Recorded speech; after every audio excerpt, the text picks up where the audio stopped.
정보가 있는 시사 토크쇼 장윤선의 팟짱.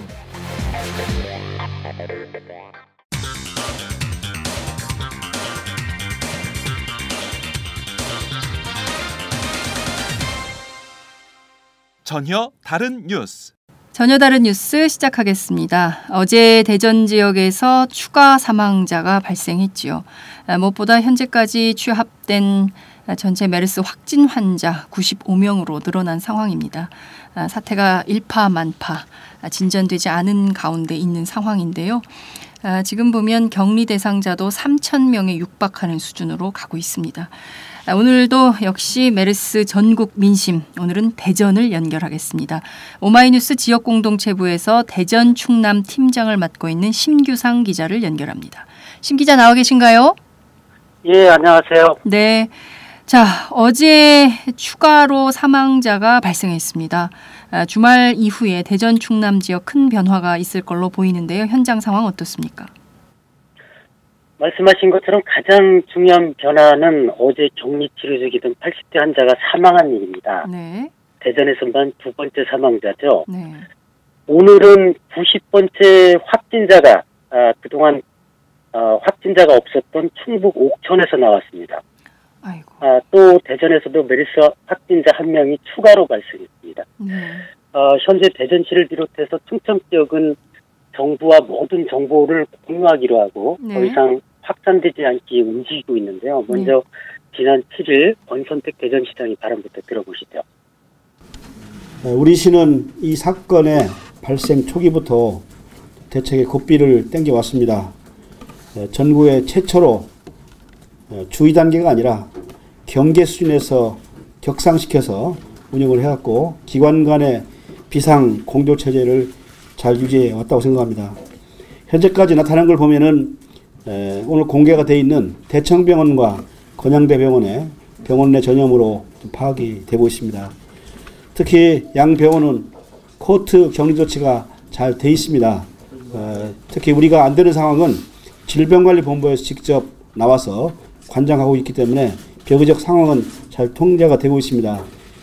두 병원에서만 통제가 잘 이루어진다면은 가상컨대 제3의지대에서 전염되지 않는 한 크게 확진은 안 되리라고 전망합니다. 그렇지만 여러 가지 변수는 많이 남아있기 때문에 변수대로 충분하게 대응을 해나가도록 하겠습니다.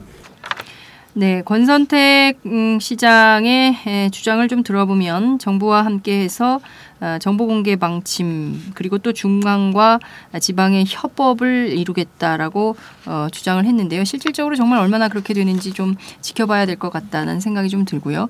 현재 그러면 지금까지 취합된 대전 충남 지역의 메르스 확진 환자 그리고 격리 대상자는 얼마나 되는 걸로 파악이 좀 되고 있습니까? 대전 충남에서는 모두 21명이 확진을 받았고요. 네. 이로 인해서 750여 명이 지금 병원과 자택에서 격리 중인 것으로 집계되고 있습니다. 대전 지역 확진자는 오늘 한 명 추가된 것을 포함해서 16명이고요. 네. 이 가운데 2명이 숨지고 13명이 지금 국가지정 격리병상이 있는 충남대병원, 건양대병원, 또 대청병원, 오늘 추가 확진자가 나온 을지대병원에서 각각 치료를 받고 있습니다. 이 중 오늘 추가 발생한 95번째 확진자는 16번째 확진자와 그 건양대병원에서 접촉한 경우고요. 네. 특히 오늘 발표된 90번째 확진자는 지난 1일부터 자택격리 중에 3일날 발열로 충북 옥천 제1의원에서 진료를 받았고요. 네. 옥천 제1의원이요. 옥천 제1의원. 네, 네. 옥천에 계신 분들 참고하시기 바랍니다. 옥천 제1의원입니다. 6일에는 호흡곤란으로 옥천 성모병원을 방문했었습니다. 그러다가 성모병원. 네. 을지대병원 응급실을 경유해서 중환자실로 입원한 것이 나타났고요. 네. 그동안 확진자가 없었던 충북에까지 메르스가 확산된 것이어서 충북 지역사회를 긴장시키고 있습니다. 네, 지금 현재 경우병원 을지대병원 응급실 치료 환자에 대해서 추적 조사하고 있고요. 네. 을지대병원 중환자실에 대해서는 현재 격리를 진행 중에 있습니다. 대전 지역 격리자가 모두 533명인데요. 네. 자가 격리자가 363명이고요. 네. 그래서 모두 170명이 병원에서 격리 중입니다. 네. 지금 어제 오전 7시께 대통령병원에서 격리돼서 치료를 받던 84번 환자를 숨졌다는 걸 말씀드렸는데, 네네. 충남의 경우에는 확진자가 5명이 있고요. 모두 214명이 병원과 자택에서 격리돼서 치료를 받고 있습니다. 천안 단국대병원에 3명이 입원해 있고요. 네. 메르스 환자가 경유했던 보령 365 연합의원은 휴업 조치가 됐고요. 네. 특이사항은 대전 대청병원에서 진료를 받던 70대 여성 환자 2명이 어제 충북도 내 국가지정격리병원 병상으로 옮겨졌습니다. 네. 메르스가 확산되고 있는 대전 지역에서 현재 확진자를 치료할 병상이 포화 상태에서 네. 내려진 조치입니다. 현재 입원 치료 중인 분 중에 네네. 대전에 70대 1명, 네. 80대 1명, 네. 60대 1명이 상태가 불안전한 상태입니다. 불안전하다. 참 걱정인데요. 그럼 어느 정도 상태라고 봐야 됩니까? 불안전하다는 것이? 다른 지금 병원 측의 지금 보건당국의 얘기는 네. 2명의 사망자가 나오지 않았습니까? 네네. 다른 확진자의 경우에는 안정적으로 치료가 되고 있는데 네. 건강 상태가 약간 불안전하다라고만 밝히고 있어서 네. 좀 지켜봐야 될 것 같습니다. 네. 만약의 상황이 올 수도 있다. 이런 가능성을 염두에 둔 보건당국의 설명이 아닌가 이런 생각이 좀 듭니다. 자, 그나저나 네네. 제일 중요한 건 여기서 메르스가 잡힐 것이냐, 종식될 것이냐, 아니면 더 확산될 것이냐. 이게 굉장히 중요한 관전 포인트로 국민들 사이에 회자가 좀 되고 있는데요. 관련해서 질병관리본부 그리고 지방자치단체 어떤 입장을 좀 밝히고 있습니까? 네, 대전은 첫 진원지인 평택 성모병원에서 방역이 뚫리면서 발생했습니다. 네. 이 병원에서 16번째 환자가 대전으로 내려와서 대청병원하고 건양대병원 두 곳에 메르스를 옮겼습니다. 네. 보건당국은 1차 고비가 대청병원의 밀접 접촉자들이 잠복기가 이번 주 중에 끝나는 것으로 이제 전망하고 있습니다. 첫 확진 환자와 함께 같은 병실이나 같은 병동에서 생활했던 기간이 5월 22일에서 28일인데요. 네네. 최대 잠복기가 끝나는 시점이 오는 11일쯤이라는 얘기입니다. 그래서 이보다 더 늘려잡으면 13일까지를 좀 분수령으로 잡고 있습니다. 네. 하지만 메르스가 의료기관 내에서 감염만 이제 했다라는 이런 이제 추정에서 나오는 건데요. 네. 이게 병원 의료기관을 뚫고 지역사회 감염으로 확대됐을 가능성을 완전히 배제하기는 좀 어려운 상황입니다. 아이고, 그래서 이게 의료기관 내 감염으로 끝날지 아니면 통제권을 벗어나서 더 확산될지는 이번 주를 고비로 좀 사태의 추이를 지켜봐야 될 것 같습니다. 네. 무엇보다 지금 대전 지역에서 사망자가 2명이나 발생했기 때문에 지역사회 충격이 이만저만이 아닐 것 같습니다. 지역 민심 어떤 분위기입니까? 지금 메르스 감염 공포가 확산된 지난 첫 주말이죠. 네. 지금 제가 6일 날에는 현충일이죠. 현충원은 좀 둘러보고 어제는 일요일에는 지역 백화점하고 대형마트 음식점 재래시장을 둘러봤어요. 네네. 현충일에 원래는 예년 같으면 차를 몰고 들어가기가 어렵거든요. 사람들이 너무 많아서요. 예.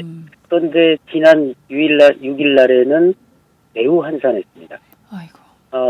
지역의 백화점도 몇몇 손님을 제외하고는 텅 비어 있었고요. 네. 재래시장을 갔더니 거기도 마찬가지였습니다. 이 지역 경제 타격이 이만저만이 아니네요. 네네. 특히 장례식장에도 사람들이 문상객이 발길이 끊겼습니다. 대전 중앙시장의 경우 한 상가의 경우에 평소에는 한 줄을 20분 이상 서야만 좀 음식을 먹을 수 있는 업소도 있거든요. 유명한 맛집. 예.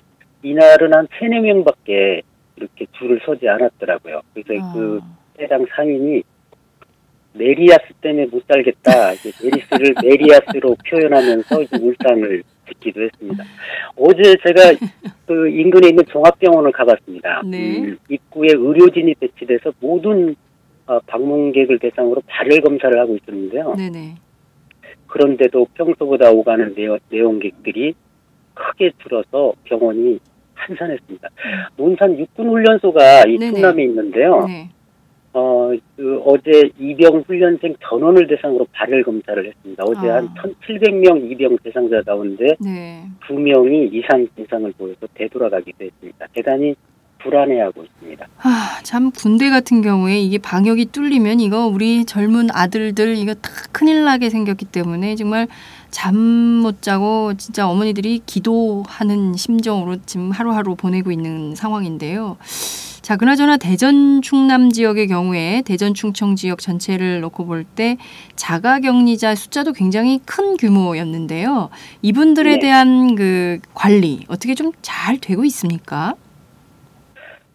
이제 조금 정보 공개에 달라진 것이 네. 이제 병원 방문자 신고를 적극적으로 이제 받고 있습니다. 어제까지 10여 명이 신고를 했는데요. 병원 방문자 신고라는 거는 확진자가 있었던 대청병원 방문자. 네. 그러니까 제가 조금 정리를 해드리면 네. 지난 5월 24일부터 네. 30일까지 대청병원을 방문했던 사람. 네. 그리고 5월 28일 오후 2시경부터 오후 4시 46분까지 건양대병원 응급실에 있었던 사람. 네. 그리고 5월 28일 같은 날인데요. 네. 오후 4시 46분부터 5월 30일 오후 11시 16분까지 네네. 101동 병동하고 102동 병동에 있었던 사람. 이분들은 네네. 모두 사실 신고 대상입니다. 네. 현재까지 그거 한 다시 10분이 한 번만 얘기해 주세요. 지금 확진자가 있어서 네. 역학조사상 필요한 이제 사람들인데요. 네네. 대청병원의 경우 네. 지난 5월 24일부터 30일까지 방문했던 사람. 네. 24일부터 30일까지. 예. 건양대병원의 경우 5월 28일 오후 2시 13분부터 네. 오후 4시 46분까지 건양대병원 응급실에 있었던 사람. 네. 세 번째인데요. 5월 28일 오후 4시 46분부터 네. 5월 30일 오후 11시 16분까지 네. 건양병원 101병동하고 102병동에 있었던 사람. 네. 이분들은 예. 사실 모두 신고해야 되는데 현재까지 약 10여 명이 신고를 해왔습니다. 네. 그나마 좀 더 자신은 물론 주변 사람들의 건강을 위해서 네네. 좀 신고를 자신에게 해줬으면 좋겠고요. 지금 격리자에 대해서는 보건소 공무원들을 1대1로 매칭하는 1인 1 담당제가 네. 추진되고 있습니다. 그나마. 네. 그리고 이제 확진 판정을 받기 전에 네. 직간접적으로 접촉한 관리자에 대해서는 실제로 자가격리가 제대로 이루어지고 있는지 이걸 하루 한 2차례 정도 1대1 모니터링을 하고 있고요. 네. 그러면서 건강 상태도 확인하고 있습니다. 네. 자가격리자가 연락이 안 된다. 그러면 경찰서 공조로 위치를 추적하는 이런 시스템이 가동 중입니다. 네. 또 자가격리자 중에서 혹시 생활이 불편하셔서 생필품이나 의약품이 떨어졌다거나 이런 부분이 있으면 해당 부서에 좀 연락하셔서 직접 처리해달라고 요청하셔도 되겠습니다. 네. 굉장히 중요한 정보인 것 같습니다. 말씀해 주신 이 내용들을 숙지하셔서 반드시 관계당국과 소통하셔서 이게 나 하나 신고 안 한다고 해서 문제가 되겠어? 라고 나 하나쯤이야 라고 생각하실 수 있는데요. 결코 이 전염병 사태에서는 그것이 용납될 수 없을 것 같습니다. 메르스 확진이든 아니든 음성이든 양성이든 일단 빨리 신고하시고 정확하고도 분명한 결정을 받으셔야 그래야 우리가 안심하고 서로 살 수 있지 않을까라는 생각이 좀 듭니다. 자, 문제는 아이들 학교 이거 언제까지 쉬어야 되냐. 이거 엄마들이 원성이 자자합니다. 일하는 엄마들 애들을 좀 학교에 보내야 그나마 좀 이게 안심이 되는데 애들은 학교도 못 가고 또 엄마들 또 아빠들 일터에 못 가서 참 걱정인데요. 이 문제는 좀 어떻게 좀 대전 지역 또 충청 지역에서 진행이 좀 되고 있습니까? 대전 지역에서 메르스 감염 위험으로 인해서 휴업한 학교가 전체 학교 중에 한 40%나 됩니다. 아이고, 굉장히 많은 학교네. 예. 오늘부터 휴업에 들어가는 대전 지역 학교가 유치원, 초등학교, 중학교, 고등학교 다 포함해서 230개교에 달하는데요. 네. 이게 하루 사이에 30개교가 늘어난 것입니다. 지금 이제 충남은 전부 152개 학교가 오늘 현재 휴업을 하고 있는데요. 다행히 이제 세종시 유치원하고 초등학교는 어제부터 수업을 재개했습니다. 네. 그리고 이제 대학의 경우가 있는데요. 34번 확진자하고 접촉해서 격리 조치됐던 서원대 여학생이 있습니다. 충북에. 네. 현재까지 음성 상태인 것으로 확인됐습니다만은 서원대학교가 지난 5일부터 오는 13일까지 휴교 조치를 내렸습니다. 네. 앞서서 제가 설명드렸듯이 이번 주가 고비이기 때문에 네. 지금 방역당국에서 잡고 있는 11일 정도 그래서 조금 늘려잡아서 13일까지를 분수령으로 잡고 있는데 네. 최대 잠복기가 끝나는 시점을 네. 아무래도 요 기간 동안 휴업 이 조치가 이어질 것 같습니다. 네. 그때까지는 조금 지켜볼 수밖에 없는 답답한 상황입니다. 네, 말씀하신 대로 그런데 지금 안심할 수 없는 게요. 지난주가 고비라 그랬거든요. 정부 당국에서는. 근데 그렇습니다. 이번 주가 되니까 또 이번 주가 고비다 이렇게 얘기를 하고 있어서 신원 그러니까 새로운 환자가 계속 발생하고 있다면 이것은 안심할 수 있는 상황은 아니다. 따라서 6월 말까지는 좀 지켜봐야 되는 것은 아닌가라는 생각이 좀 들기도 합니다. 자, 대전 충청 지역 메르스 정말 몸살을 앓고 있는 대표적인 지역 가운데 하나가 아닌가 싶습니다. 계속 취재해 주시고요. 중간중간 또 연결하도록 하겠습니다. 오늘 말씀 잘 들었습니다. 감사합니다. 예, 감사합니다. 네, 지금까지 오마이뉴스 심규상 기자와 함께했습니다.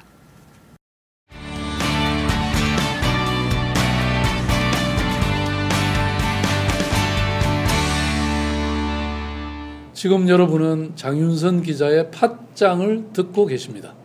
술 한잔 걸치셨네. 오이들이 운전 불러드릴게요. 불러봐! 1688 오이오이 불러주세요. 1688 오이오이 대리운전 1688 오이오이 불러주세요. 1688 오이오이 대리운전 처음 이용하시면 만원 상품권 드려요. 1688 5252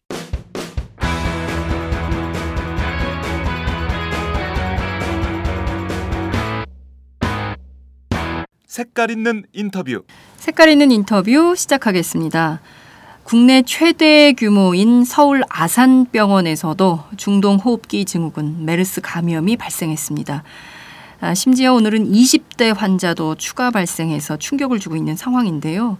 이렇게 국내 최대 규모 병원에서 메르스 감염이 지속적으로 발생하면서 결과적으로 서울 아산병원발 메르스 확진자가 추가로 더 많이 나오는 것은 아니냐, 이런 가능성도 제기되고 있는 상황입니다.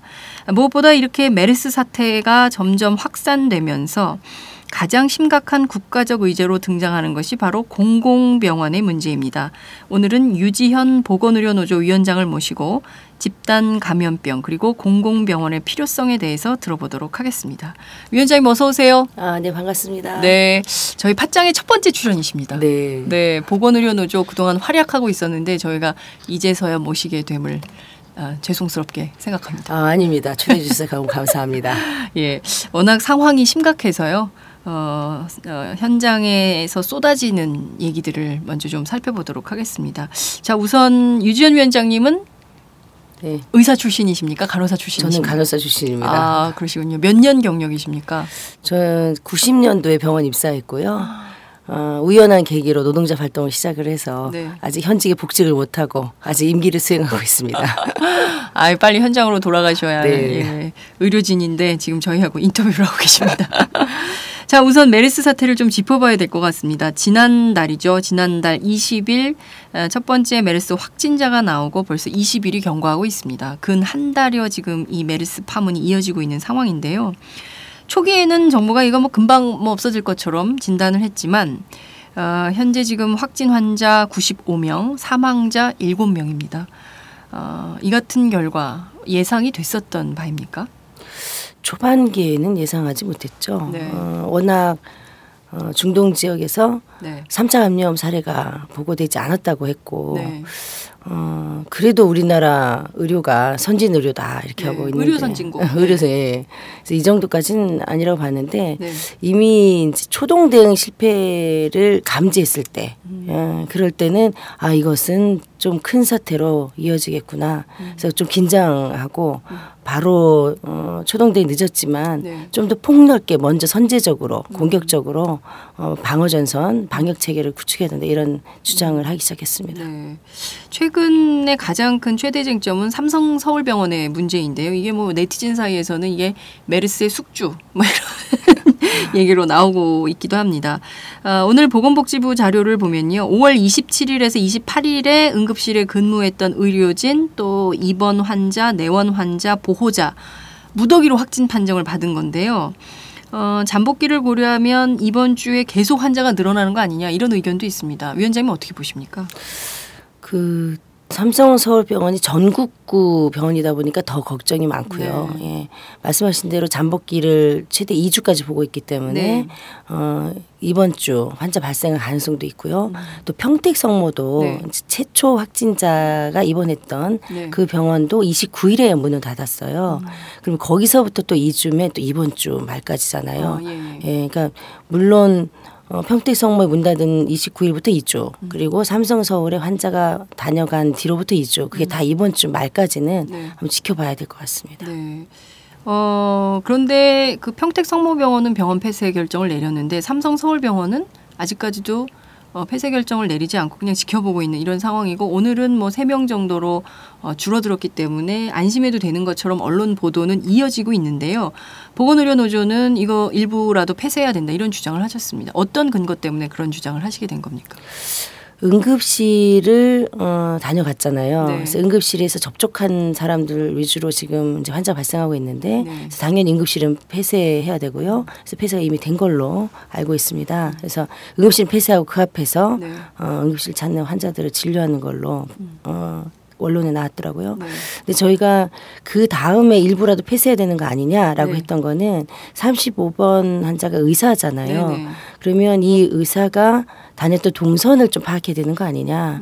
그래서 회진하면서 왔던 그래서 그런 데를 폐쇄 혹은 필요한 조치 이런 것들이 되었는지에 대해서 네. 좀 의문을 던졌던 거고요. 물론 이 35번 환자가 다른 환자한테 또 다시 감염을 안 시킬 수도 있지만 네. 그래도 만에 하나 모르는 사태를 대비해서 거기 있었던 그 환자 이 의사가 접촉했던 이런 데 대해서는 조치를 취해야 되는 거 아니냐 이렇게 얘기를 했던 거고요.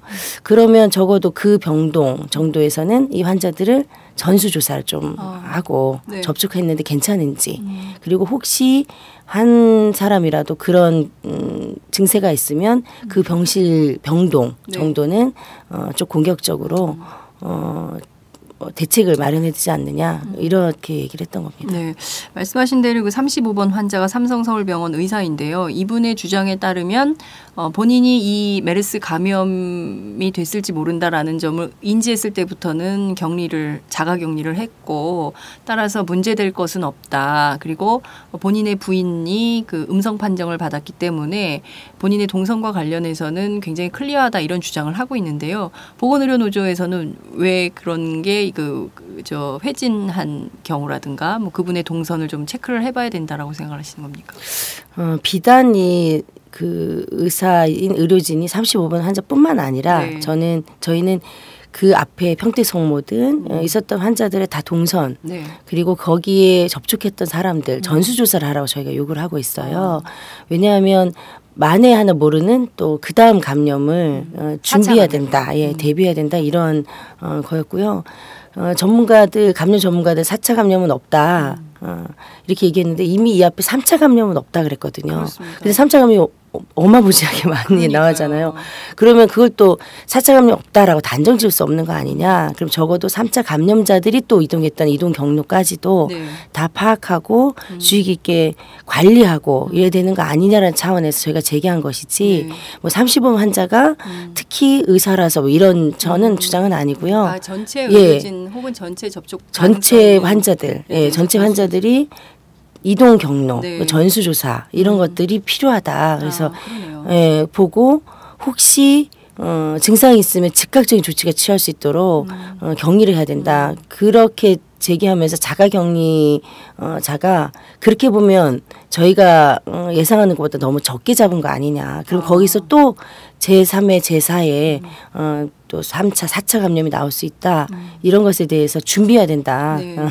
과잉 대응이라고 일부에서 하더라도 그게 오히려 낫겠다. 그렇죠. 네, 이렇게 병에 대해서는 당연히 합니다. 질병을 관리하는 관리자 입장에서는 매우 보수적으로 그리고 또 공세적으로 이걸 좀 방어해야 된다는 그 방어 체계 시스템을 갖춰야 되는데 너무 벙벙하게 그냥 뭐 괜찮을 거야, 뭐 별 문제 아니야 이런 식으로 오히려 정부가 문제를 키운 거 아니냐 이런 비판이 시민들 사이에서 쏟아지고 있는 건데요. 자, 평택의 경우도 굉장히 심각했었는데 삼성서울병원 같은 경우는 굉장히 큰 병원입니다. 이 병원은 뭐 전국에서 모든 질환자가 몰려드는 곳이고 뭐 외국인들도 이제 오는 이런 병원인데 여기서 이렇게 환자들이 많이 발생된 근본적인 이유는 어디에 있다고 보십니까? 글쎄요. 이전에도 네. 삼성병원에 대해서 네. 응급실이 다른 이렇게 삼성병원에 비해서 굉장히 좀 열악하다 이런 그 보고들이 좀 있었어요. 아, 그렇습니까? 네, 왜냐하면 응급실이란 공간이 특히 또 삼성서울처럼 전국의 환자가 모이는 네. 외래 1만 명의 뭐 이 환자들 하루에 외래 1만 명. 예, 그러니까 전국 규모의 메모드급 아닙니까? 네. 그런데 비해서는 응급실이 상당히 투자가 좀 부족하고 좁고 예. 이렇지 않느냐라는 제기도 좀 있었는데 그런 거하고 영향이 좀 있지 않을까 이렇게 좀 보여지고요. 그건 아마 자세한 또 분석이나 이런 것들이 좀 필요하겠습니다만 네. 그런데다가 14번 환자가 이제 삼성서울병원에 왔을 때 네. 바로 확인하지 못했던 것들이 그 당시에도 비공개였단 말입니다. 병원이. 네. 또 이 환자가 평택송모에서 왔는지 네. 어디 거쳐서 왔는지 이런 것들이 즉각적으로 조치하지 못했던 거 아닌가 이렇게 보여지고요. 워낙 많은 사람들이 왔었던 곳이니까 네. 지금 그러면 14번 환자가 있었던 그 응급실에 다녀갔던 환자들 다 다시 추적 조사를 해야 되는데 네. 이제 신고해달라 이렇게 하고 있는데요. 이미 거기 다녀간 환자들이 지금 다 환자로 확진이 되고 있는 그렇습니다. 거고요. 예. 그러니까 워낙 큰 규모의 많은 사람들이 접촉하지 않았을까 싶습니다. 좁은 공간에서. 그렇습니다. 그런데 지금 보면 의료진은 35번 환자 있고 간호사들이나 그밖에 다른 분들은 지금 확인이 좀 안 되고 있는 건가요? 간호사들도 있는 것으로 그 보고가 되어 있는데요. 네. 그 환자들이 치료했던 병원이 아니라 거쳐간 의원급하고 네. 또 치료한 병원급에서도 이제 간호사로 의료진이라고 표현되어 있는 네. 중에 의사하고 간호사가 있고요. 포함이 오늘은 일반 직원도 지금 감염돼서 확진 환자가 네. 나와서요. 굉장히 좀 긴장을 하고 있습니다. 사실 일반 직원은 굉장히 거리가 멀지 않습니까? 수납 뭐 이런 거 담당하는 일반 직원. 아니요. 환자를 직접 부축하고 응급실로 모셔다 주셨던 경비의 직원입니다. 네. 그러니까 6번 환자가 이미 이제 사망을 하셨는데요. 네. 6번 환자가 서울 아산병원을 거쳐서 여의도 성모병원으로 온 것으로 이렇게 보여지는데 그 서울 아산병원 응급실을 갈 때 그 환자분 부축해서 응급실로 모셔다 드렸던 경비업체 직원이 지금 확진을 받았고요. 그리고 그 환자가 여의도 성모병원에 왔을 때 평택성모에서 왔다고 하는데 메르스 환자 아니에요? 라고 확인했을 때도 질병관리본부에서 비공개다. 참. 그래서 의심이 됩니다. 그랬더니 확진할 때까지는 기다려라. 거기 치료를 해라. 그래서 여의도 성모병원에서 치료하다가 너무 뭐 아무래도 메르스 의심입니다. 그래서 경기병상으로 이제 넣었죠. 그래서 여의도 성모에서는 추가 전 감염자는 없어요. 이 환자분만 여기 있다가 이제 지정병원으로 확진된 다음에 국립중앙의료원 이송을 좀 했는데요. 그 이송하는 과정에서도 질병관리본부에서 보호복 입고 방호복 입고 환자만 이렇게 모시고 가는 거예요. 그러니까 주변에 있던 환자 보호자들이 이제 다 보고 여의도 소모 가지 마세요. 이런 문자가 다 받으셨죠. 예. 그래서 괜히 이런 혼란을 좀 가중했던 건데요. 사실 이런 과정에서 보면서 저희가 애초에 문제 제기했던 건 병원 노동자들, 그러니까 의료진 그리고 병원에서 일하는 사람들 다 위험에 너무 무방비 상태로 노출되어 있다. 여기에 대한 대책을 세워라. 이렇게 시작했던 것이 정부 정책이 너무 안이하게 대응하고 늑장 대응하고 좀 먼저 공격적으로 하면서 국민들의 불안을 좀 해소해 줘야 될 텐데 그렇게 하지 못하는 것에 대해서 문제 제기를 하면서 여기까지 왔네요. 네, 지금 들어보니까 보통 심각한 문제가 아닐 수 없다 이런 생각이 좀 드는데요. 자, 우선 6월 5일인가요? 지난 5일에 보건의료노조가 발표한 자료가 있더라고요. 메르스 대응 중간 점검 및 현장 모니터링 결과 조사. 이 내용을 좀 한 번씩 따져보도록 하죠. 우선 저희는 음압 격리 시설이 굉장히 잘 돼 있는 줄 알았습니다. 국내에. 그런데 형편없다. 이런 얘기가 보고가 좀 되고 있어요. 어떤 건지 좀 설명을 해 주십시오. 네. 음압 격리 병상이 저희가 17개 지정병원에서 한 105개로 보고가 되어 있는데요. 사실 음압 격리 병상이 2002년도 사스 때는 없었어요. 거의 그런 그 의미나. 그때는 질병관리본부도 없었죠. 질병관리본부도 없었죠. 예, 그러니까 사스를 거치고 평가를 하면서 질병관리본부로 격상하는 문제, 그리고 음압 격리 병상을 구비해야 되는 문제, 그리고 17기 지정병원 문제 이런 것들이 다 평가되면서 지금 그런 인프라는 이제 많이 이렇게 보강이 좀 되어 있고요. 17기 지정병원의 105개 음압병상은 좀 잘 되어 있습니다. 근데 저희가 음압병상에서 좀 부족하다고 했던 건 이 105개가 부족하고 지방에서 만약에 환자가 발생했을 때 지역 거점 공공병원 지방의료원을 가야 될 텐데 지방의료원은 저희가 확인해 보니까 음압병상이 없는 데가 대반이고 지방의료원. 네, 지방의료원이라고 하면 공공병원을 말씀하시죠. 지역 거점 공공병원으로. 지역 거점 공공병원인데도 음압병동이 없다는 거죠. 예, 우리나라에 34개가 지정되어 있고요. 보건복지부 지정으로 되어 있는 지역 거점 공공병원입니다. 지자체에서 같이 도와주고 있습니다. 근데 이를테면은 진주의료원 같은 게 대표적인 공공병원이라고 할 수 있는 거죠. 네. 진주의료원 같은 공공병원입니다. 근데 음압 격리 병상이 없거나 있어도 굉장히 시설이 낙후하더라. 이유는 음압 병상과 격리 병상을 만들어라고만 해놓고 예산 지원이나 이런 것들이 되지 않음으로 해서 예를 들면 3개의 음압 병상을 만드는데 적어도 12억 정도 규모가 민간에서 투자가 됐다고 하면 2개 병실 만드는데 3천만 원 들었더라. 이거는 어마어마한 차이 아니냐. 그래서 이제 어떤 분이 말씀하시기를 불고기집 후황 얘기를 그래서 했던 얘기는 불고기집 후황 수준이다. 이거는 음압병동이요? 그런 거 아니냐. 3천만 원짜리 음압병실이 그러니까 원래는 한 3억 정도 들어야 되는데 그걸 3천만 원에 때려 만들었으니 그 수준이 얼마나 허접하겠냐 이런 주장인 거죠. 그래서 그냥 뭐 고깃집에 후황 만드는 식으로 지금 여기 음압병동 만들어 놓은 거 아니냐 이런 비판도 쏟아지고 있다는 거예요. 그런 얘기를 의료진들 사이에서 나온다는 얘기죠. 그런 얘기가. 제3의 의료진에서 나왔던 얘기인데요.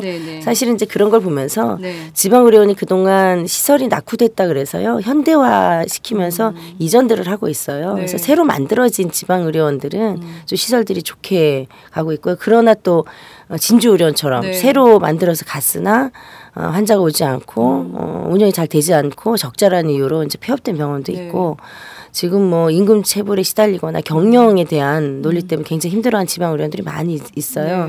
저는 이번 사태를 보면서 이렇게 34개 지역 거점 공공병원 지방의료원 그리고 광역 거점 공공병원을 저희는 국립대병원으로 지정되어 있는데 국립대병원 그리고 국가 최고 중앙병원으로 되어 있는 국립중앙의료원 요 공공보건의료 시스템이 잘 되어 있었다라면 지금 같은 불안과 혼란은 훨씬 더 적을 수 있었겠다. 그렇죠. 그러니까 병원들이 전부 민간에 치중이 돼 있고 또 기업이 운영하는 병원에 치중이 돼 있다 보니까 굉장히 비싸지 않습니까? 근데 공공의료 체계가 완전히 무너져 있으니까 이런 감염 질환에 대해서 완전히 무방비로 뚫리는 거예요. 그러니까 정부가 공공성을 가지고 책임지고 국민들의 안전을 지켜줘야 되는 최후의 보루 역할을 했어야 됐는데 그걸 완전히 무너뜨리고 전부 영리화하니까 이런 문제가 초래된 게 아닌가라는 생각이 좀 드는데요.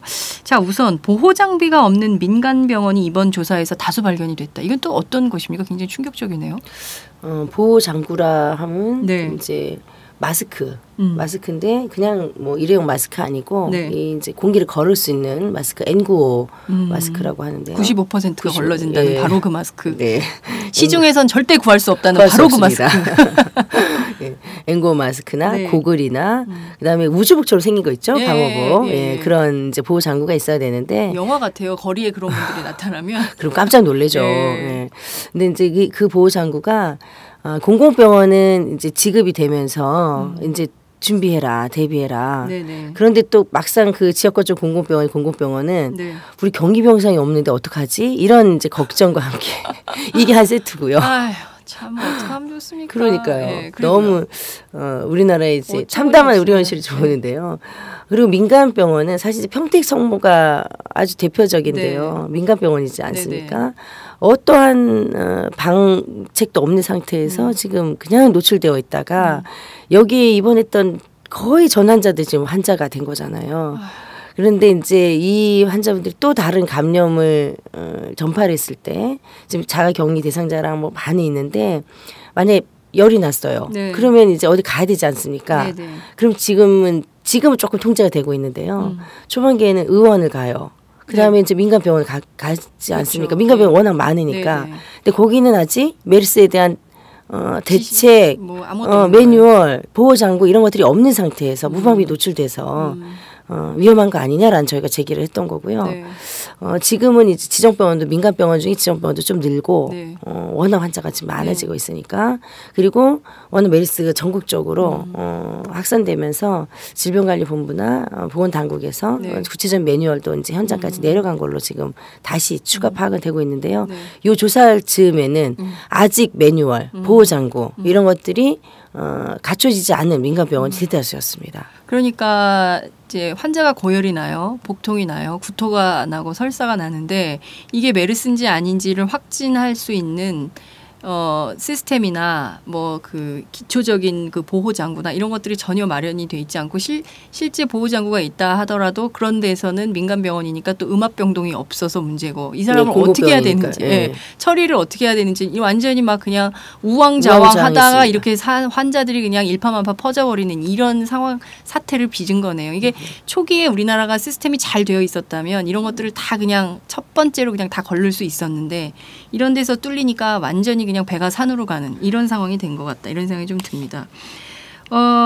말씀하신 대로 환자에 필요한 시설이나 장비는 뭐 부족한 게 이제 여실히 드러난 것이고요. 독립적인 소독 시설이나 의료 폐기물 처리 시스템도 없다. 이런 조사 보고서가 나왔는데 이건 또 어떤 겁니까? 예를 들면 국립중앙의료원이 국가중앙병원이에요. 네, 재난병원인데 환자들을 음압격리시설에 이제 입원을 시켰습니다. 네. 근데 여기서 나온 다 일회용을 기본 쓰지만 네. 소독을 해서 써야 되는 경우가 있잖아요. 그렇죠. 그리고 폐기물도 폐기물대로 별도 처리해야 되는데 네. 여기가 딱 독자적으로 할 수 있는 소독 장구가 구비가 안 되어 있었어요. 네? 국립의료원에요? 예, 그래서 요번에 언제까지요? 요번에 샀어요. 나 미치겠다 진짜. 국립의료원이. 네, 별도 그게 없었던 거예요. 이번에 사서 이번에 거기 이제 음압병실에 딱 넣고. 네. 그래서 제가 이게 어떻게 된 일입니까? 이랬더니 국립중앙의료원이 4년 뒤 이전을 계획하고 있거든요. 그리고 여행 굉장히 오래된 건물이에요. 네. 그런데 4년 뒤 이전하니까 필요한 장비나 이런 것들이 지원이 안 됐던 거예요. 아니 이게 말이 됩니까? 세상에 그래서 전염병이 언제 돌지 어떻게 알고 4년 뒤에 나나? 네? 기다렸다가 메르스 기다려 4년 뒤에 와 이럴 수도 없는 건데. 그래서 제가 이번에 이 실태를 보면서 심각해도 너무 심각한 거다. 딴 데는 몰라도 국립중앙의료원은 있어야 되는 거 아닙니까? 이번에 국립중앙의료원 새로 구비한 장비가 많습니다. 그래서 국정감사 때 쏟아지겠군요. 네, 네 그렇지 않을까 싶습니다. 환자는 중환이 왔어요. 네. 그런 장비가 없어서 급한 건 샀고요. 네. 그래도 못 구하는 거는 우리 중환자실에서 네. 그 기계를 쓰고 있는 중환자를 다른 곳으로 전원을 시키고 그 기계를 올려가지고 썼어요. 이런 대표적으로 어떤 기계를 그렇게 한 겁니까? 중환자실에서 올린 기계는 에크모라고요. 에크모. 네. 어떤 겁니까? 심장과 폐에 이걸 동시에 왜냐하면 이 질환이 폐 질환이잖아요. 호흡기성. 심장과 폐 이게 피를 동시에 돌릴 수 있는 아주 고가의 장비죠. 네. 예. 이 기계가 네. 없어서 네. 중환자실에 한 대만 있어가지고 네. 이렇게 올렸다는 그 보고를 받았고요. 아니 예. 그러면은 기존의 그 환자는 어떻게 해요? 다른 병원에 그 기계가 있는 다른 병원으로 그 환자를 이동하고 전원을 시켰죠. 예, 이동을 시켰죠. 난리가 따로 없네요. 난리가 예, 따로 굉장히 심각합니다. 근데 이제 잘 대처를 했어요. 국가 중앙병원답게. 네. 평소에 전원시키고 그런 시설과 장비에 대해서는 너무나 이제 네. 열악했는데 네. 여기가 이제 평상시에 직원 훈련이나 에볼라 사태를 1년 전에 네. 겪지 않았습니까? 네, 네. 그래서 직원 훈련이 좀 되어 있는 상태였고 네. 다만 환자를 5명이나 받아서 격리를 시키면서 치료하려고 하니 네. 장비가 너무 부족한 거죠. 그래서 이번 계기에 뭐 장비를 몇 개는 샀다고 하고요. 네. 인력도 원래 정원이 있는데 네. 여기가 적자라는 이유로 지원을 잘 안 해줘서요. 국립의료원. 네, 그래서 인원을 줄여서 운영을 하고 있었어요. 그런데 환자는 왔어요. 네. 그러니까 어떻게 합니까? 일반 병상 2개를 폐쇄를 해서 네. 거기 있는 환자를 다른 데 보내고 네. 거기서 일하는 간호사 돌려막기네, 돌려막기. 다 뽑아서 일을 시켰죠. 네. 예. 저는 카드만 돌려막기 하는 줄 알았더니 우리나라는 의료진도 돌려막기를 하고 있는 이런 상황인데 너무나 참담했습니다. 그래서 이번 참 공공의료라는 것이 얼마나 중요한데 서구 유럽 보십시오. 공공의료 시스템이 잘 돼 있으니까 어느 국민 누구 하나 불편함 없이 그렇게 딱 진료를 받을 수 있는데 우리는 돈 없어서 병원 못 가고 이렇게 국가적 전염병이 창궐하고 있는 이 마당에 참 어떻게 이거를 이대로 그냥 놔두고 그냥 갈 수 있나. 그러고도 우리가 선진국, 의료 선진국이다 말할 수 있는 건지 정말 부끄럽다는 생각이 좀 드는데요. 민낯이 다 드러났습니다. 그러니까요. 그나저나 지금 저는 제일 걱정인 게요. 환자는 늘어나는데 이 환자들을 진료할 의료진이 걱정이지 않습니까? 이 의료진도 지금 감염되고 이러니까 지금 보면 의료진에 대한 뭐 교육 문제라든가 또 그리고 이제 막 12시간 대기 막 이렇게 하실 거 아닙니까? 평소에도 막 2교대, 3교대 하실 텐데 특히 간호사들의 경우에는요. 이런 분들이 완전히 그냥 무방비한 상태로 그냥 계속 일하면서 또 이제 감염력 이 면역력이 약해져서 또 질환에 노출되고 이러는 것은 아닌가 이런 우려도 드는데 그런 것도 좀 조사가 됐습니까? 인력 운영 현황을 지금 파악을 하고 있는 중인데요. 네. 간호사도 문제지만 의사들은 더 문제인 것으로 파악이 돼 있어요. 왜냐하면 간호사들은 제가 이제 방금 말씀드렸던 네. 듯이 병동을 폐쇄하고 거기 있는 간호사들을 돌려막아서 빼서 그래서 이제 환자를 돌보다가 네. 약간 또 증상이 나타나거나 미열이라도 있으면 네. 또 자가격리를 해야 되지 않습니까? 네네. 그러니까 다른 사람 또 투입하고 이렇게 하니까 굉장히 많은 간호 인력이 필요한 상태에서 그거를 그렇게 하고 있고요. 네. 근데 이제 의사 같은 경우는 예를 들어 이게 그 근본적인 치료가 안 되니까 증상이 있을 때마다 치료를 한단 말입니다. 네. 그러면 모든 과가 협진을 하는데요. 국립중앙의료원 예를 보면 17명의 의사가 협진을 해서 각 모든 과가 그러면 증상이 나타날 때마다 이제 그 치료를 해주고 있는데 이분도 대체할 인력이 없지 않습니까? 네. 그러니까 그렇죠. 24시간 그냥 있으시는 거예요. 17명의 의사가 대체 인력 없이 24시간 근무를 하는 2주, 거예요. 3주씩 하고 있는 겁니다. 2주, 3주씩 예. 의사들이요. 네. 박수 한번 쳐야겠다. 이 의료진 진짜. 예. 여기뿐만 아니라 각 병원 현장에서 예. 사실은 그 방호복 입고 네. 굉장히 덥대요. 방호복 자체가 저는 네. 땀띠 날 것 같아요. 네, 굉장히 덥대요. 저는 사실 그게 궁금했어요. 저걸 입으면 안에 뭐 좀 그 통풍구가 있을까? 땀띠 나겠다. 통풍구가 있으면 방호복이 그러니까요. 아니죠. 예. 그런 옷을 입고 요새 29도, 30도인데. 매일같이 감염에 의심된 환자 혹은 확진 환자를 돌보고 있는 현장에서 정말 이렇게 일하고 있는 의료진들에게 진짜 박수 보내주셔야 됩니다. 근데 저희가 파악하면서 문제 제기를 하고 있는 건 대체 인력이 없다. 그러면 평상시에 우리 공공병원이 많고 네. 공공병원에서 훈련되어 있는 의사들이 많고 이런 분들이 이렇게 다른 곳에서 투입이 되고 이러면서 교대도 좀 하고 이럴 텐데 너무 적다는 거고요. 특히 이번 계기로 밝혀졌지만 감염내과가 전국적으로 150여 명밖에 안 된대요. 그러니까요. 예, 그러면서 이제 돈 안 되는 과에 대해서 인력이 적은 거 이런 것들도 이번에 같이 이제 성형외과는 너무 많은데 감염내과 저희가 인터뷰하려고 찾아봤는데요. 너무 그 인터뷰할 수 있는 의사분들이 거의 없으시더라고요. 너무 바쁘고 지금 상황에서는 일을 해야지 인터뷰할 때가 아니다 이렇게 말씀하시는 분들도 너무 많고요. 그래서 저희가 결국 감염내과 정형외과 의사 인터뷰를 못했어요. 네. 그런 정도로 지금 심각한 겁니다. 상황인 것 같더라고요.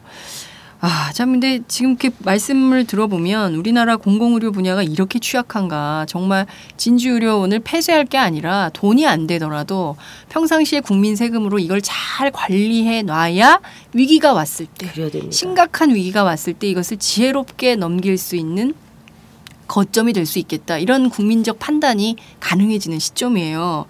자, 근데 문제는요. 저희가 일본에서 보지 않았습니까? 예컨대 원자력 사고가 터졌다. 계속 원전 문제다, 심각하다 이런 문제가 터지는데 뭐 이랬다라든가 아니면 뭐 이 밖에 또 다른 이 바이러스 변종은 또 언제 어떤 형태로 나타날지 알 수가 없는 상황인데요.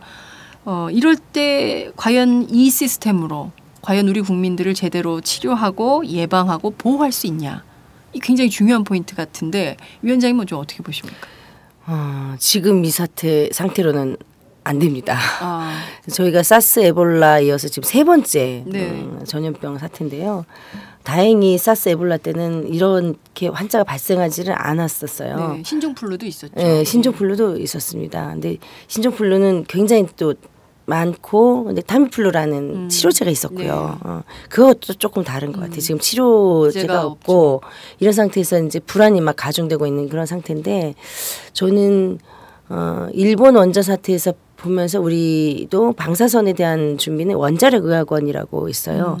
여기에 대해서도 준비해야 된다 이런 제기를 하고 있는데 오히려 원자력 의학원에 이런 준비보다는 지금 이제 공공부문들을 다 축소시키고 돈을 벌어라 하고 이러다 보니까 여기도 굉장히 좀 어려워지고 있어서 이번 계기로 이런 것 그다음에 재난 수준에 있는 이 전염병 이걸 계기로 공공의료 시스템 이런 것들을 다시 정비를 해야 된다고 보고요. 지금 아까 말씀드렸던 국립중앙의료원, 광역거점 공공병원, 국립대병원, 지역거점 공공병원 34개 지방의료원과 적십자병원, 적십자병원도 지역거점 공공병원으로 지정돼 있습니다. 이 병원들이 공공이라는 이유로 돈을 못 번다는 이유로 이렇게 임금 체불에 시달리고 오히려 경영평가하면서 수익성을 평가받는 게 아니고 지금 말씀하신 대로 평상시에 돈이 안 되더라도 정말 이것이 비용이 아니라 투자라는 개념으로 그리고 건강은 안보다 이런 개념으로 평상시에 국방 예산을 가지고 이렇게 준비하듯이 이런 예산 투입을 하면서 공공의료를 쭉 준비시키고 시설도 확충하고 인력도 준비시키고 이렇게 해야 될 것 같고요. 여기에 더해서 오히려 확충해야 된다. OECD 최하위 수준인 저희가 10%밖에 되지 않습니다. OECD 평균은 7, 80% 수준이고요. 그래요? 네, 영리병원이 판친다고 하는 미국조차도 지금 30%에 가까운 공공 시스템. 공공의료인데 이거 가지고는 안 된다. 그래서 우리는 10%밖에 안 된다는 거죠. 10%밖에 되지 않습니다. 그나마 그 10%도 제대로 안 되고 있다는 걸 지금 말씀드리고 있는 거고요. 이게 이제 다 이번에 실태가 적나라하게 드러난 거죠. 10%밖에 되지 않는데도 제대로 안 되고 있고 근데 오히려 10%를 더 늘려야 되는데 이거 제대로 하고 더 늘리고 정말 그것이 비용이 아니라 투자다 이런 개념으로 국가 예산이 투입돼야 되고요. 또 일본에는 후생성 산하에 감염병만 전문으로 연구하는 데가 또 있다잖아요. 거기는 평상시는 비워놓는데요. 그러면 우리 같으면 아마 그냥 평상시 비워놓으면 난리 나죠. 돈 안 된다고 난리 날 겁니다. 근데 거기 평상시 비워놨다가 예를 들어 메르스가 다른데 창궐을 한다. 그럼 거기를 파견을 가서 경험을 쌓고 그러면 우리나라에 메르스가 들어올 때는 어떻게 할 건지 미리 준비하고 이렇게 하는 데가 있대. 그게 바로 복지부 산하 우리로 치면 바로 있다고 하고요. 근데 저희는 복지부 산하의 국립중앙의료원이 이번에 가보니 그동안 돈 못 번다고 많이 줄이고 장비 안 주고 인력 줄이고 이랬던 것들이 여실히 드러나면서 이제는 병원이 돈벌이 수단이 아니고 정말 투자 개념으로 접근을 해서 특히 공공병원들에 대해서는 육성하고 지원하기 위한 계기가 좀 되었으면 좋겠다 이렇게 생각합니다. 말씀하신 대로 건강이 안 보입니다. 이게요. 그 휴전선만 지킨다고 다 좋은 게 아니거든요. 사실 뭐 그 핵무기도 무섭지만 메르스도 무섭거든요. 지금 우리 국민들한테는 메르스가 더 무서워요. 네. 지금 다들 뭐 바깥에도 못 나가고 마트도 못 가고 애들 학교도 못 보내고 뭐 이런 상황이기 때문에 이게 생활과 관련된 문제거든요. 당장 뭐 일용직 노동자들 생업에 심각한 문제가 생기고 있는데 그 정부가 아무것도 지금 방어를 못 해주고 있거든요. 진짜 국민 안보, 시민 안보가 무너지고 있는 이런 상황인데요. 그야말로 이 공공의료의 중요성은 사실 예방이 최고의 치료 아닙니까? 그러니까 다 예컨대 1인 국민 1인 주치 시스템으로 해서 그 각각 그 지역의 공공병원 중심으로 해서 또 보건소를 중심으로 해서 평상시에 예방 관리할 수 있도록 이게 딱 시스템으로 민방위 예비군만 시스템으로 할 게 아니라 맞습니다. 예, 국민 건강 방위 체계를 시스템을 제대로 갖춰야 되는 거 아닌가라는 생각이 좀 드는데요. 이거에 대해서 전혀 생각이 없다. 이런 답답증이 좀 듭니다. 자, 그나저나 지난 1일인가요? 청와대가 6월 경제정책 브리핑을 열었는데요. 이 자리에서 국제의료사업지원법 통과를 빨리 해라. 빨리 해달라. 이런 요구를 했습니다. 그래서 유승민 원내대표, 새누리당 원내대표도 6월 국회에서는 요거 반드시 처리하겠다. 이런 입장을 밝힌 바 있습니다. 자, 우선 국제의료사업지원법. 이거 뭡니까? 해외 환자를 유치하는 것을 쉽게 하겠다는 법인데요. 해외 환자를 해외 환자 유치 지금도 하고 있지 않습니까? 근데 이 뭔가 규제가 더 있어서 쉽게 못한다라고 정부는 보고 있는 것 같아요. 규제 완화를 하겠다. 좀 더 규제 완화를 하겠다는 건데요. 사실 원격 의료를 포함한 이 정부의 의료 영리화 정책, 의료 민영화 정책은 상당한 국민들의 반대를 여론을 있으면서도 거기에 그냥 밀어붙이듯이 계속 지금 하고 있지 않습니까? 예를 들어서 제주도를 포함한 경제자유구역에 영리병원을 외국인 영리병원을 짓겠다고 하고 뭐 싸늘병원 사태에서도 봤었고요. 지금은 다시 녹색 병원을 또 녹지 병원을 또 짓겠다고 하는데 녹지그룹에 그런 식으로 외국 자본을 유치해서 영리병원을 만들고 이렇게 하겠다고 하는 와중에 이번 그 발표는 정말 이제 충격적인데요. 지금 앞에서 좀 말씀하면서 의료가 정말 안보 개념으로 접근을 하면서 미리 대비하고 준비해야 되고 공공병원을 오히려 더 강화시키고 또 지금 의료 시스템에서 빅포 중심의 수도권 중심의 쏠림 현상을 좀 막으려면 지역 의료도 강화시켜야 되고 이런 숙제가 있는 와중에 사실은 중동으로 가라 중동 환자 오라 이게 지금 박근혜 정부의 정책이었단 말이죠. 그게 지금 메르스 사태에서 우리가 다시 배울 것은 그것으로는 안 된다. 해외 환자 유치가 아니라 특히 중동을 굉장히 눈여겨보면서 중동 환자 유치에 대해서 많이 포커스를 맞춰서 했단 말이죠. 그 오일 부자들이 많거든요. 그분들 와서 성형수술하라고 그러는 거 아닌가라는 생각이 좀 들어요. 성형수술, 건강검진. 왜냐하면 맞습니다. 돈 되는 돈이 거 위주로. 근데 저는 지금 이렇게 국민들이 불안해하면서 의료가 단순히 이제 아픈 사람들 가서 치료하는 걸 넘어서서 지금 이런 전염병 사태 그리고 가장 가깝게 이제 일상 이제 생활적으로 있는 그 의식주의 의가 옷의가 아니라 이제 의료의다라고 말을 할 정도까지 와 있는 이 상황에서 꼭 지금 또 특히 지금 상황에서 저렇게 얘기해야 될까 도대체 어떤 생각을 하고 있나 너무 의구심이 가고요.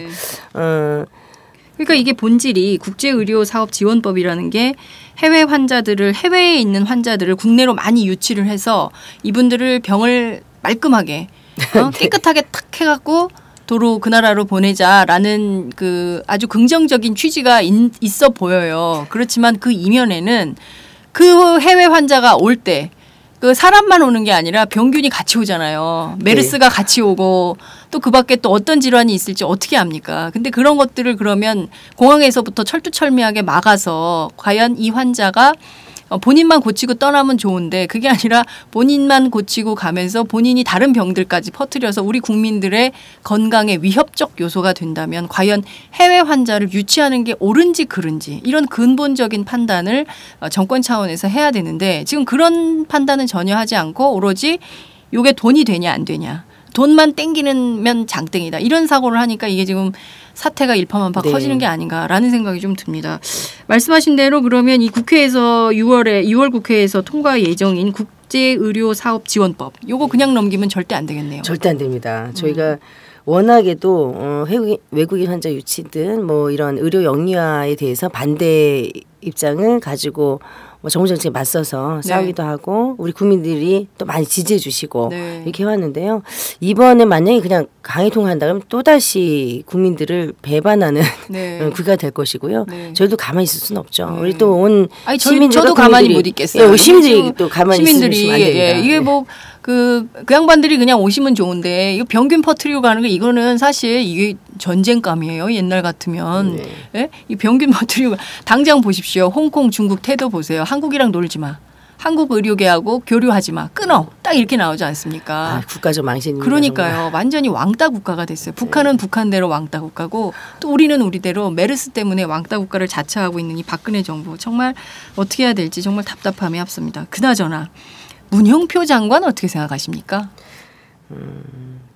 저는 다른 얘기 나오기 전에 스스로 용단을 내려야 된다고 생각합니다. 왜냐하면 워낙 경제 전문가가 보건복지부 장관이 맞냐라는 제기부터 좀 있었고요.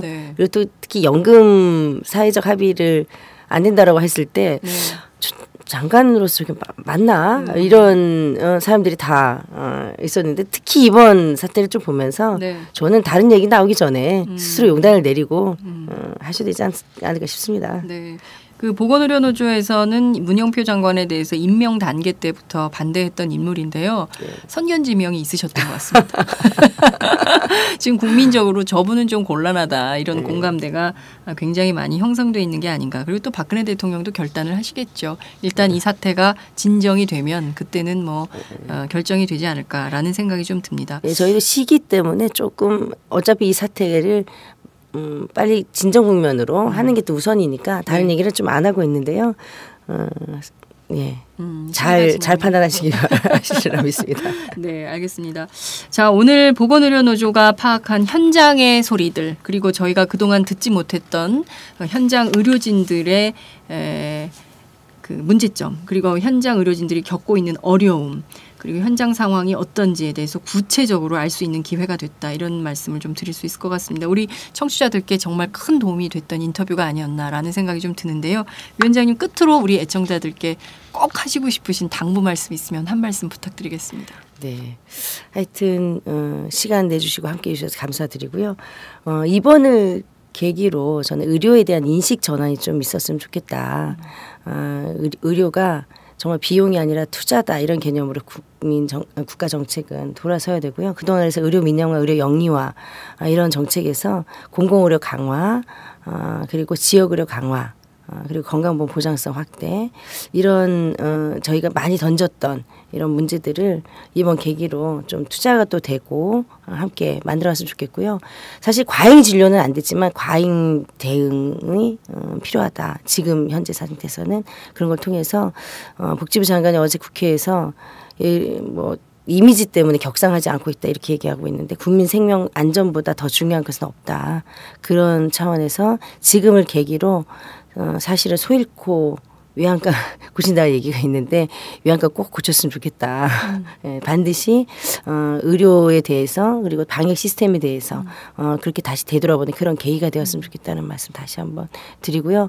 또 우리 애청자분들은 너무 또 불안해하시지 마시고 그래도 의료 현장에서 애쓰고 있는 우리 의료진들 그리고 애청자들은 독감 수준 내서의 예방적인 거가 지금은 좀 필요한 상황이니까요. 그렇게 하면서 하루빨리 이 국면이 좀 진정이 되고 다시 정상적으로 현업에 좀 복귀하고 이렇게 하는 시간이 빨리 왔으면 좋겠습니다. 저희도 보건의료 노동자로서 이렇게 할 수 있도록 같이 애쓰겠습니다. 네, 오늘 말씀 정말 잘 들었습니다. 감사합니다. 네, 감사합니다.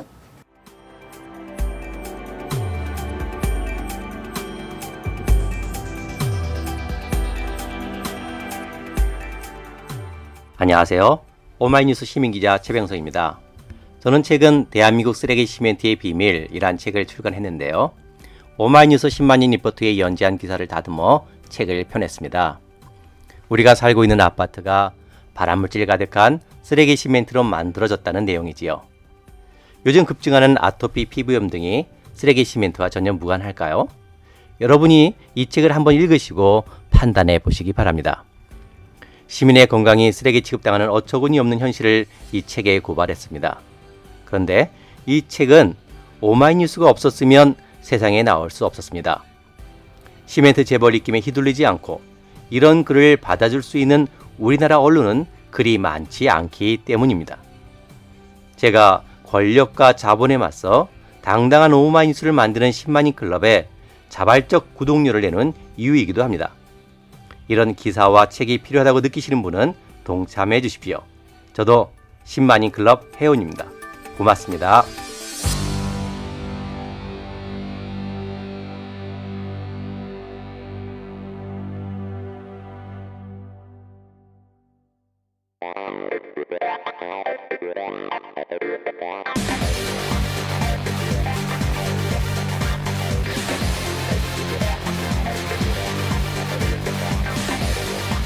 정보가 있는 시사 토크쇼 장윤선의 팟짱.